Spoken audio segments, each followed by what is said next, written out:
In today's modern world, information moves at the speed of light. People are able to communicate instantly, even face to face at the touch of a button. But even with the world at our fingertips, very few understand or even care to understand how the world really works, even to their own detriment. For generations, the US dollar has been the global reserve currency, helping to propel the US to become the greatest superpower the world has ever seen. Far too many people just accept this as just the way it is. After all, we can trust the government, right? Most people are not even aware of the fact that the Federal Reserve is actually a private central bank, that it is not regulated by, answerable to, or even part of the US government. The Fed is an autonomous entity that was established in 1913 under the Federal Reserve Act behind closed doors. This allowed a private central bank to print, issue, and control the nation's currency, not the US Treasury or any branch of government. This was one of the biggest victories in history for the elite bankers because, well, they are the ones who met in secret and wrote the Federal Reserve Act, then successfully lobbied it to Congress. This forever changed the United States and arguably the world. During both world wars, the US was the main proprietor of weapons to its allies and received payments mostly in gold, making the US the world's largest holder of gold and perhaps the largest war profiteer in history. Not long after, the Bretton Woods Agreement was established, pegging many nations' currencies to the dollar and not gold. After becoming the world's reserve currency, it did not take long for the dollar to be removed from the gold standard and transition into the petrodollar, pegging the price of dollar to oil instead of gold. But this did not affect the dollar's global reserve status. In fact, it enhanced it, effectively allowing the US to have vast power and influence over the world's nations through sanctions, debt, and price manipulation, with the Federal Reserve able to essentially print money out of thin air. And if any country dared to opt out of the petrodollar system and try to use their own currencies for trade, which they have, they would be retaliated against with extreme prejudice through economic warfare, assassinations, and coups, overthrowing governments and installing puppet regimes to take their place. 30% of Americans still believe the dollar is backed by gold, despite the Fed not holding gold for decades. Right now, the Federal Reserve is printing billions of dollars every day to keep this failing system alive, just long enough to transition into the new system of the future, the ultimate system of control over the monetary and global financial system. A cashless society. I'm sure you've heard this phrase before. It used to be the stuff known as conspiracy theory, typically associated with a one world government and one world currency. But ladies and gentlemen, every day that so-called conspiracy theory is quickly becoming a reality. Right now, virtually every nation in the world is engaged in a new kind of arms race. The race to digital supremacy on the blockchain using cryptocurrencies, and all of the big players are on board. The International Monetary Fund, which is the central bank of central banks, is openly talking about CBDCs, which are central bank digital currencies. They have partnered with and have attended multiple conferences with financial technology companies like Ripple, who have established an unmatched and growing global infrastructure using their network called On-Demand Liquidity, or ODL, and its flagship cryptocurrency XRP. Ripple, a Silicon Valley-based fintech company, currently is partnered with hundreds of banks globally, including major central banks, and is expanding daily. In addition to the IMF, the Bank of International Settlements is in the process of adopting crypto, as is the European Central Bank, which may be a huge player in the rollout of CBDCs, considering the new president of the ECB is former IMF head Christine Lagarde, who is a known associate of Ripple's CEO Brad Garlinghouse. But it appears adoption of crypto by big banks in Southeast Asian countries is at the forefront of this new system that will forever change the financial landscape, and XRP will be the bridging asset between nations and their own digital currencies. And this is just the beginning. China is preparing to launch their own gold-backed CBDC. BRICS, which is Brazil, Russia, India, China, and South Africa, is an organization that was created with the intended goal to break away from the current dollar-based hegemonic system. Well, they have announced that they want their own crypto as well, so they will no longer be under the authoritative thumb of the West and its debt-based dollar system, which is now backed only by threat of military force. Germany just passed a law that will take effect on January 1st, 2020, enabling their banks to store cryptos. Ukraine just passed new legislation allowing the use of virtual assets for payments. Italy and Japan's banks have also said that they will use the new system, among many other nations. The Federal Reserve has officially stated that they are closely monitoring CBDCs, but are not currently developing their own. But do not think for a second that the US will sit idly by as China and the rest of the world transition without them. This year, Facebook announced its plan to develop a new cryptocurrency called Libra. While the SEC is one of a number of regulators who would have jurisdiction over Libra, can you speak to how the Libra announcement has affected how the SEC and other regulators are working to be responsive to and innovative to market developments and trends like cryptocurrencies?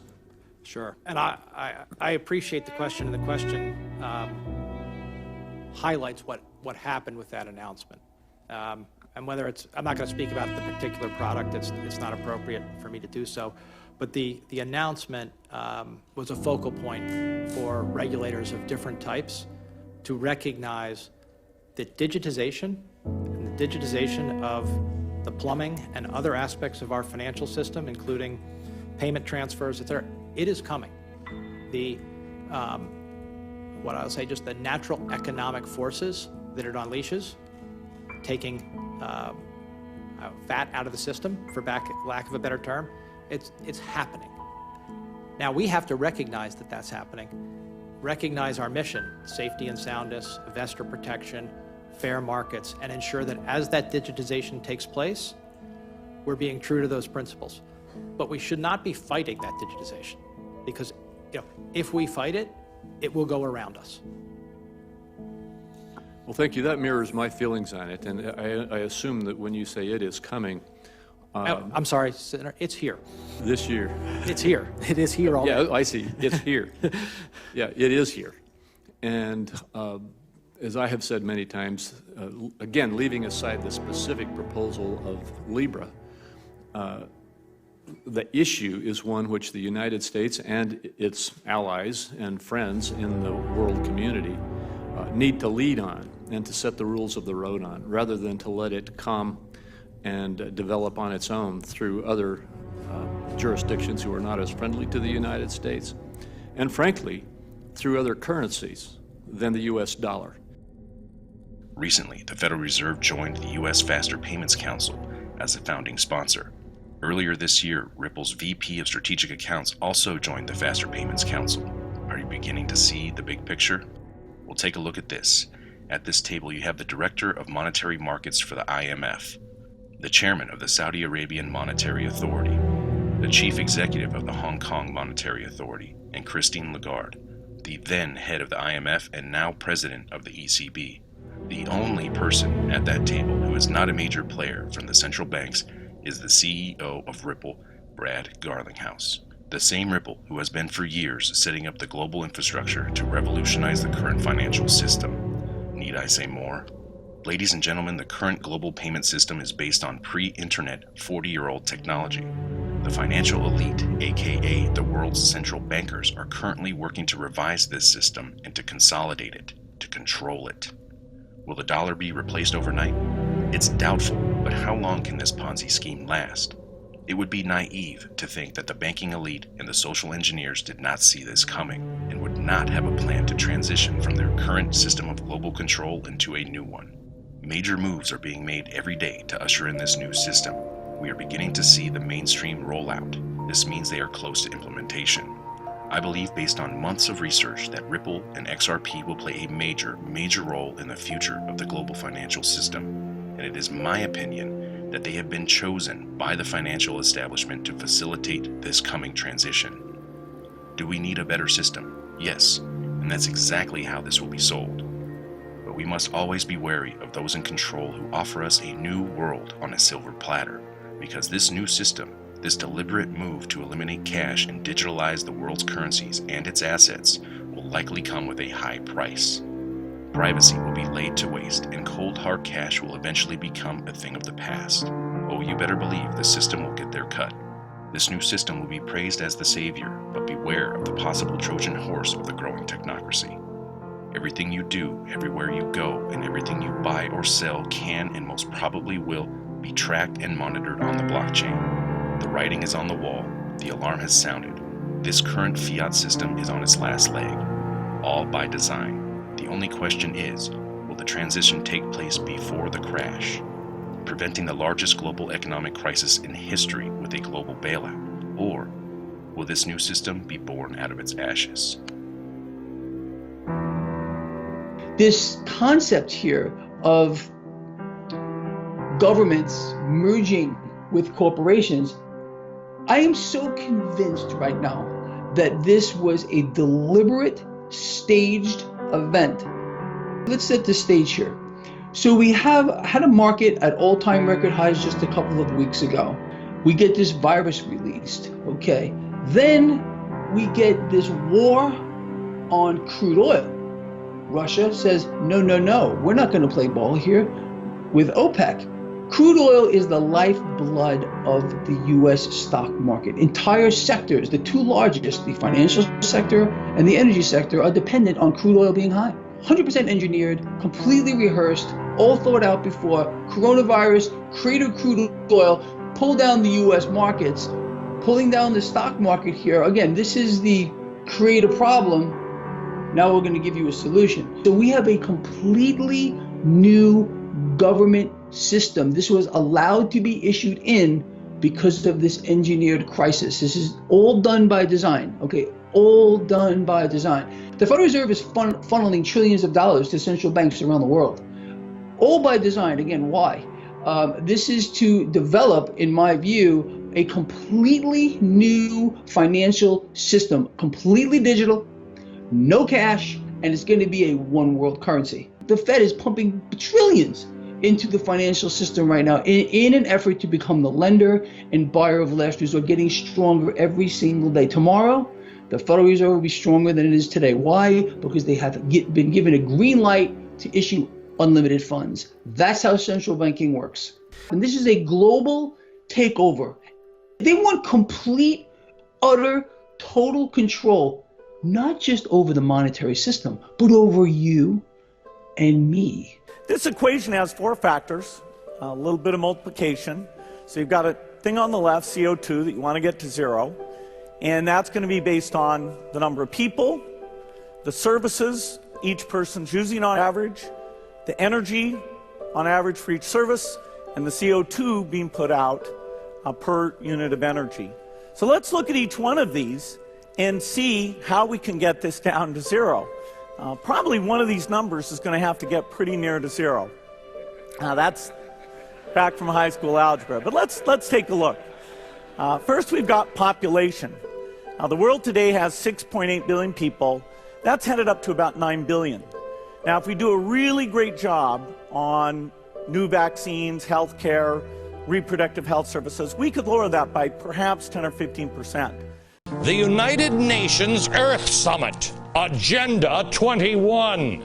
Yeah, that kind of sounds like Fahrenheit 451. I don't think that ended well. Agenda 21.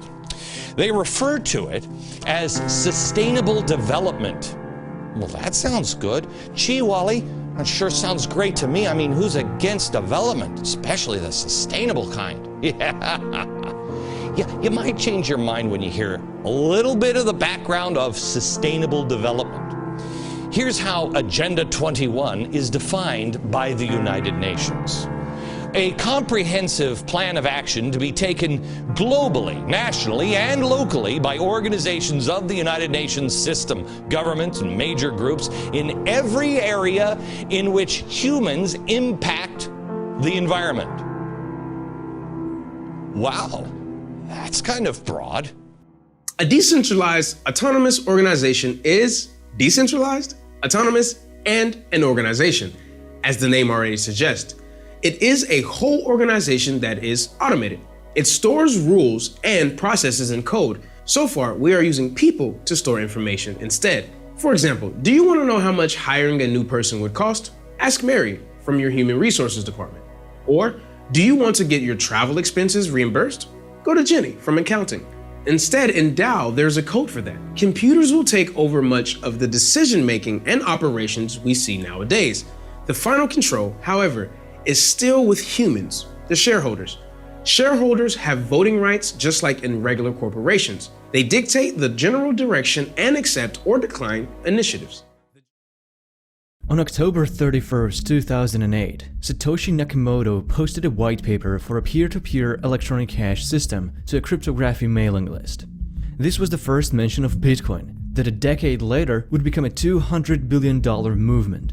To this day, it's still not sure who Satoshi Nakamoto is, but it doesn't matter. What matters more is this. This chart shows how the top 4 mining pools, all of which are based in China, control between 60 to 80% of Bitcoin's mining power. This is very dangerous because miners have a crucial role in Bitcoin's money supply and securing Bitcoin transactions. China is interested in its blockchain technology that has wide arrays of potential implementation, especially in science, logistics, and urban development.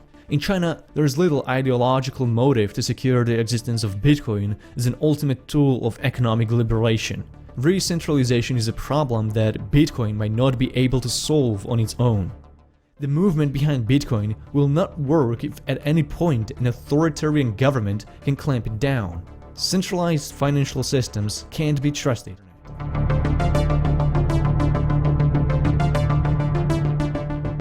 I'm not saying that you shouldn't invest in Bitcoin. I just want you to know that Bitcoin is not decentralized.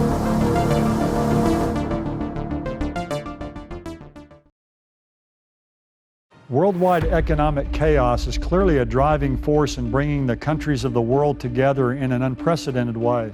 Globalists have seized the crater-sized opening created by the financial tsunami and the ensuing spirit of cooperation to further entwine world economies and step up moves for a more centralized authority and oversight. The current financial mess has exponentially accelerated calls for an entirely new global financial infrastructure and even a one-world currency. But the moves toward a new economic world order are not the only force in the drive toward a global cashless society. In less than 20 years, we've witnessed an exponential leap in technology that's necessary for the end-time global system to be put in place. The staggering explosion of computers, related electronic technologies, and biometrics is drawing the nations of the world closer and closer to total interdependence and globalization. Technology related to every area of modern life, banking, commerce, communications, and transportation. Financial catastrophe, transformational crisis, and mind-boggling technology are converging to usher in a financial new world order. While no one on earth knows what the final fallout will be from the world economic crisis, it's clear that the world is ripe for a universal economic strategy and a charismatic leader to bring the world together.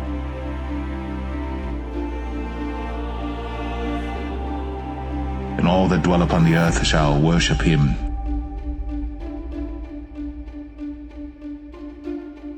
Whose names are not written in the book of life of the Lamb slain from the foundation of the world.